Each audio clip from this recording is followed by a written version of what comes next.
Je vous propose évidemment, c'est de vous partager des livres.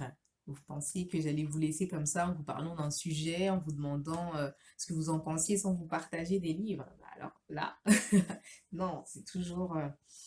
l'objectif, c'est toujours de vous partager mes petites découvertes que vous connaissez sans doute peut-être, que vous puissiez me dire ce que vous en pensez si vous les avez lues. Si ça n'est pas le cas, n'hésitez pas à jeter un coup d'œil aux poètes et poétesses que je vais vous partager. Je les ai pas tous lus. Pour autant, soit j'ai déjà rencontré les auteurs ou les autrices, soit j'ai hâte de lire le poème parce que, enfin le recueil parce qu'on m'en a parlé et que du coup, je me le suis procuré de cette façon. Je vais commencer avec deux recueils. Alors, il y en a un que j'ai lu, il y en a un autre que j'ai pas lu. Et alors, le premier, je vais vous partager celui que j'ai déjà lu. Il s'agit de celui de Steve Wilfrid Mungengi. Je ne sais pas si on voit bien. Et il s'appelle L'énigme des ruines. L'énigme des ruines, parce que c'est à l'envers du coup. Et en fait, voilà, j'ai été fan en fait de j'ai beaucoup aimé ce recueil de poésie. J'ai trouvé vraiment très dépaysant et reposant parce que moi je l'ai lu pendant la période de confinement et je pense que lui, il l'a écrit pendant la période de confinement si je me trompe pas. Je pense il y a des textes qui ont été écrits pendant la période du confinement et en fait il était en rando, pas en randonnée mais je sais pas comment on appelle ça, mais en retraite on va dire dans l'Ariège. Et du coup, ce poème, c'est vraiment une description de paysage qui fait aussi le lien avec l'exil. Il y a un rapport aussi avec son pays natal, le Gabon. Et il fait des références aussi à sa maman. Donc il y a vraiment cette idée de mouvement qu'on retrouve, d'exil en fait, d'expatriation, de, de, comment dire, d'ancrage, de mouvement, de souvenirs, de nostalgie. J'ai trouvé vraiment très beau. Moi, je l'ai lu deux fois en fait, tellement que ça m'a touchée, j'ai été touchée. C'est vrai que j'aime beaucoup écrire de la poésie et j'aime en lire parce que je trouve que c'est le meilleur moyen de découvrir aussi un auteur, de rentrer entre guillemets dans son intimité à travers la façon dont il s'exprime, elle s'exprime à travers la façon dont les sujets sont abordés, quels sont les sujets abordés. Je trouve ça vraiment beau et pour le coup, je vous le recommande fortement. J'enchaîne avec un autre recueil pour le coup que j'ai pas lu parce que j'ai eu l'occasion de me le procurer euh, alors c'était au marché de la poésie qui avait lieu, je me rappelle plus. Et quand je dis dernièrement, il y a 1 ou 2 semaines. Et en fait, du coup, toujours, hein, la maison d'édition, la Quinfristanaise, s'appelle Éclaircir les jours. Et l'autrice, c'est Erika Bournet Del Bosque. Donc j'ai vraiment hâte de le lire. J'ai hâte, tout simplement. J'ai hâte de découvrir encore une nouvelle poétesse. Alors je vais poursuivre, cette fois-ci avec un classique, hein, pour celles et ceux qui sont férus de littérature africaine et notamment de littérature de poésie africaine des années 60. Donc là, c'est David Diop, Coup de pilon. Un recueil waouh, un recueil vraiment waouh, parce que quand je l'ai lu, la réaction que je me suis faite, c'est waouh. Parce que en plus, c'est écrit dans les années 60, alors là, on est clairement dans la poésie engagée et militante. Et je trouve vraiment ce texte, ce recueil de poèmes vraiment beau à tous les niveaux, hein. Beau sur le fond, sur la forme, engagé, piquant. Le terme, l'intitulé du recueil, je trouve il n'y a pas plus adapté que ça. Coup de pilon. Et les textes sont vraiment beaux. Et en fait, déjà, d'écrire ce poème, ce recueil-là à une période dans les années 60, à la période des indépendances, militant, c'est déjà quelque chose de militant, justement, dans la poésie. Dans le sens où, à la fin, lui-même l'explique qu'à la fin, il y a un exemple, un extrait d'un colloque auquel il a participé ou d'un essai, ou en tout cas c'était un texte qui concernait la poésie. Et il évoquait le fait que justement lui, il voulait se détacher de cette poésie classique en fait qu'on souhaite imposer à tout le monde. je poursuis avec un autre recueil que j'ai beaucoup aimé.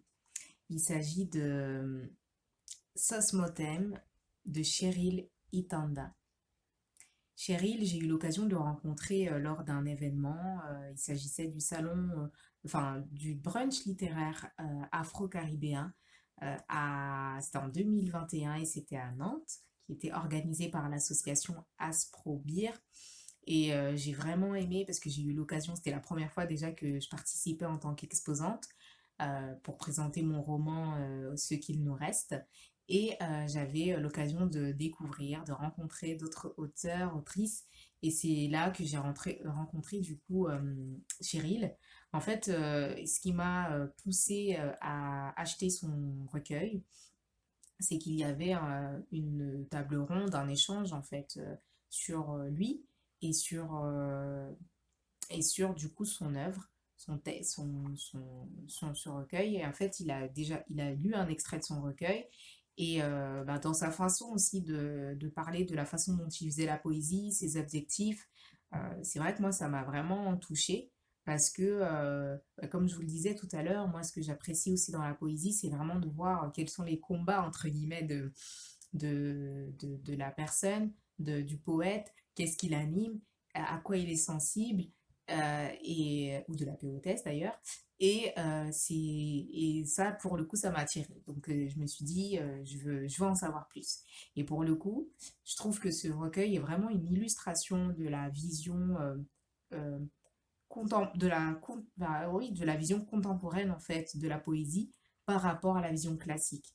Et pour moi, ce recueil, comme tous les autres que je vous présente, je trouve que ce sont des recueils qu'on devrait enfin, partager, découvrir un maximum parce que en fait ça permet vraiment de se rendre compte que de casser en fait cette réputation, cette image assez ringarde en fait de la poésie et alors que c'est pas forcément voire pas du tout le cas en fait. On a de plus en plus d'auteurs, d'autrices qui font un travail diversifié en fait, tout simplement parce que la poésie classique elle est là, elle est présente et elle représente aussi une part de la poésie mais il n'y a pas que ça, il y a une diversité et je trouve que c'est bien de s'enrichir en la partageant, en la connaissant. Et du coup, pour reprendre du coup Sos Moten de Cheryl Itanda, une poésie classique, c'est un récit poétique en fait. On peut même parler de roman parce que ben, Cheryl raconte une histoire à travers notamment un événement particulier qui a marqué le Gabon en 2016, notamment les élections qui opposaient le président actuel à Jean Ping, si je ne me trompe pas, de nom, qui représentait l'opposition. Et du coup, ben, dans cette œuvre poétique, il nous raconte avant cet événement, donc avant cette élection, euh, pendant et après. Il explique bah, avec des personnages, donc c'est une histoire qu'il nous raconte, mais il nous les raconte de façon poétique, avec des phrases poétiques, des textes poétiques. Nous avons des poèmes qui s'imbriquent dans le texte, nous avons des personnages qui sont des poètes. Je trouve ça vraiment très bien amené en fait. C'est vraiment un système d'entonnoir qui fait que on a de la poésie dans un roman, dans un récit.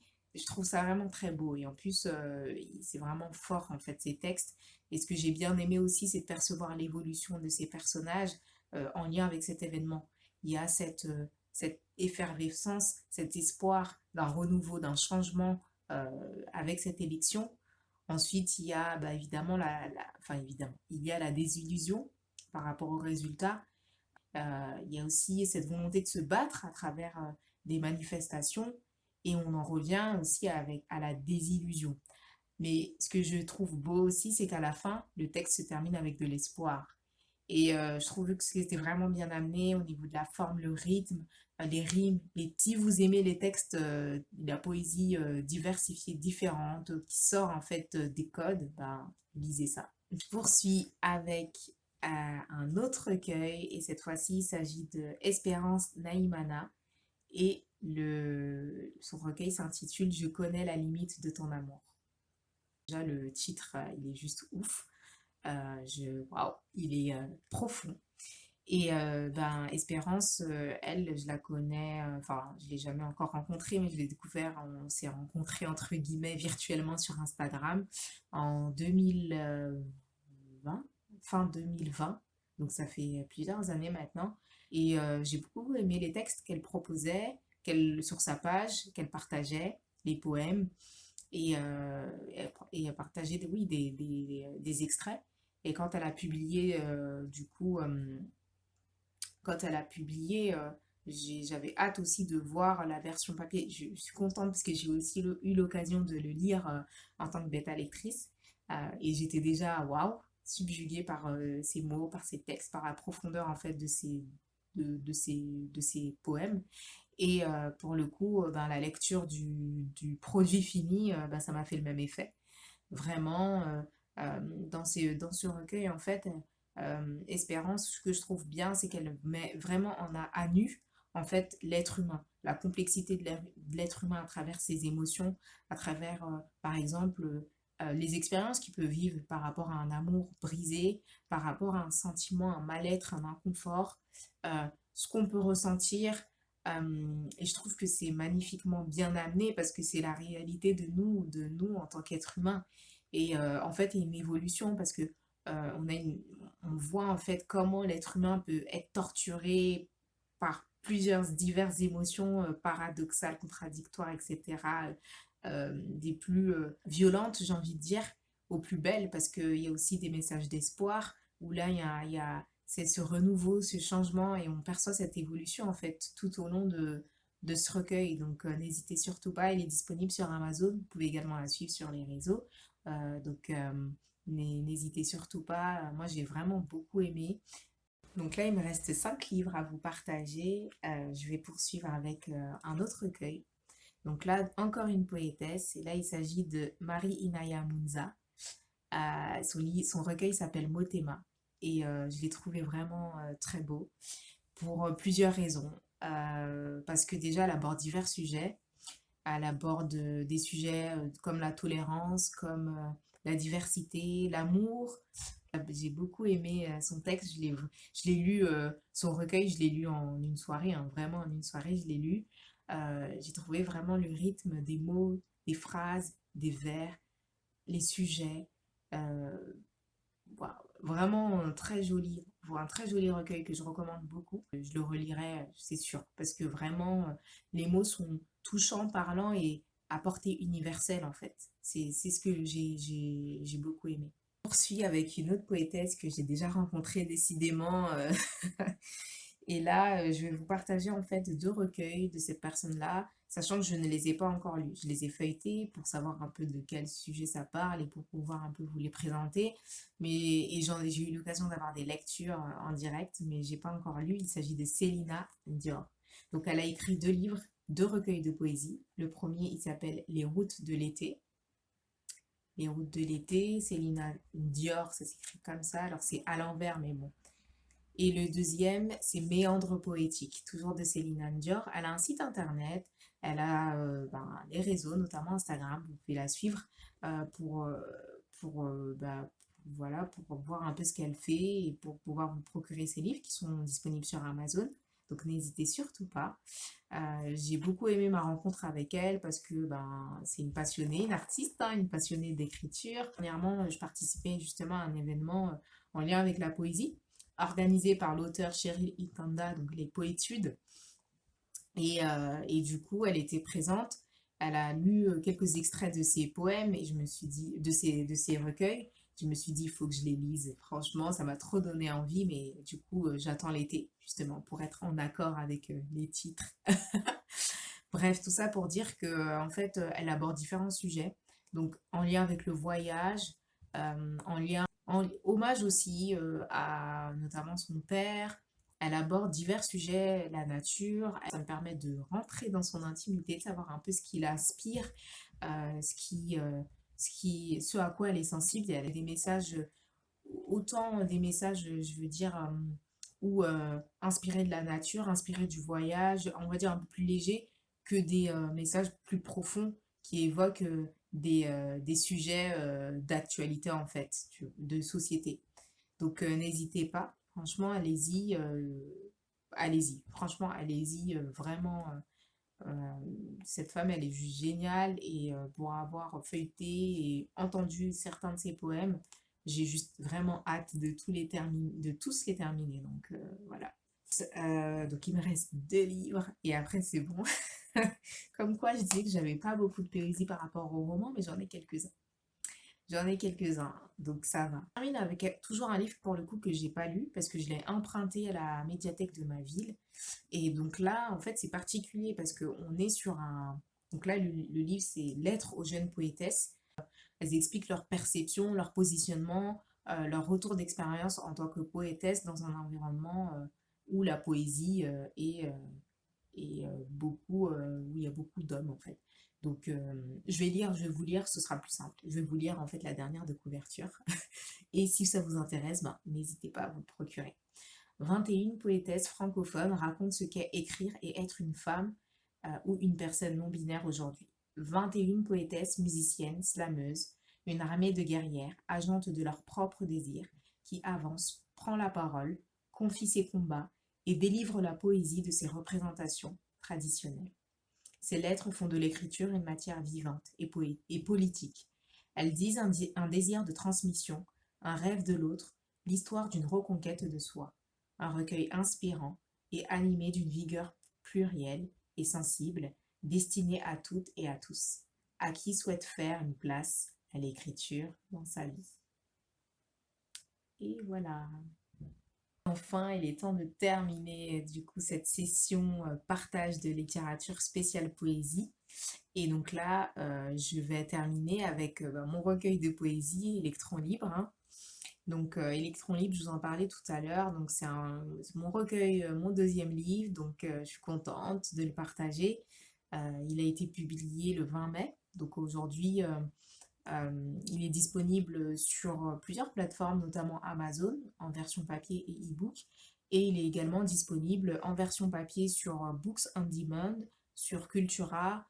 Vous pouvez, si vous le souhaitez, le commander directement dans votre librairie physique, la plus proche de chez vous, et demander à ce qu'ils vous le livrent directement dans cette librairie. Ça, c'est possible. Et vous pouvez également le commander dans ma boutique en ligne. Donc, j'ai une boutique en ligne depuis peu. Donc, ça se passe sur mon site internet, Les Plumes d'Aïsata. Donc, vous pouvez aller dessus, il y a toutes les informations. Et donc, Électron Libre.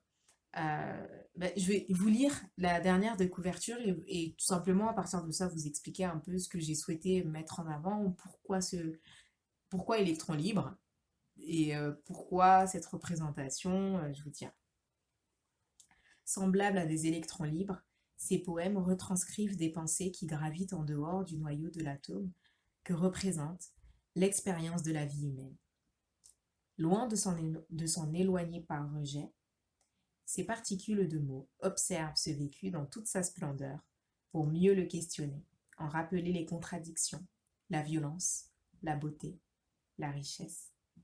Dans ce recueil, l'autrice met en lumière la façon dont le vécu humain s'articule dans toute sa complexité autour de l'amour, la liberté, l'identité, l'évasion ou encore la gratitude. J'y exprime divers sujets. Il y a 5 thématiques, donc comme je l'ai évoqué justement en lisant la dernière de couverture, donc l'amour, la gratitude, la liberté, l'identité multiculturelle, l'évasion aussi. À travers Électron Libre, l'objectif c'est vraiment voilà, pour moi de parler de plein de sujets en lien avec mon expérience, en lien avec mon l'actualité, en lien avec mon entourage aussi, parce qu'il y a des liens avec l'entourage. C'est mettre en avant le vécu humain dans toute sa complexité, que ce soit dans ses joies, que ce soit dans ses peines, que ce soit dans ses paradoxes. C'est voilà, c'est tout ça que je mets en avant dedans à travers mes poèmes. Et donc si vous l'avez déjà lu, n'hésitez pas à me dire ce que vous en avez pensé. Je suis complètement preneuse, hein, comme je le dis. N'hésitez pas. Et, euh, et si ça n'est pas encore le cas, comme je vous le disais, il est disponible sur Amazon en version e-book pour ceux qui sont plutôt kind ou en version papier. Et après, ben, plusieurs choix possibles, hein, ma boutique en ligne sur les plumes d'Aïsata, Cultura aussi, Books on Demand. Allez dans vos librairies quartier, demandez à ce qu'ils vous le commandent et qu'ils vous le livrent dans votre librairie. Il y a plein d'options possibles. Donc n'hésitez pas. Et du coup, on se retrouve avec une prochaine vidéo parce que j'ai déjà d'autres thématiques, au moins 2. Donc il y aura au moins 2 autres vidéos dans l'année. Je sais pas s'il y en aura plus, mais en tout cas, il y en aura au moins 2 qui vont suivre et j'ai hâte du coup de vous les partager, qu'on puisse interagir. N'hésitez pas à me dire s'il y a des sujets que vous souhaitez que j'aborde en particulier. C'est vrai que je suis là, mais pas là sur YouTube. Et là, le but, c'est d'être un peu plus là. Bah, par rapport à cette vidéo, que je sais pas, je pense que ce sera la dernière partie de la vidéo. Je vais pas la partager en une seule partie. Par rapport aux deux parties, du coup, la première plus sur le genre littéraire et bah, celle-ci sur les livres que je vous ai partagés. Dites-moi ce que vous en avez pensé. Dites-moi, voilà, tout simplement, oui, quel est votre avis par rapport à tout ça. Et on se dit à très bientôt. Salut!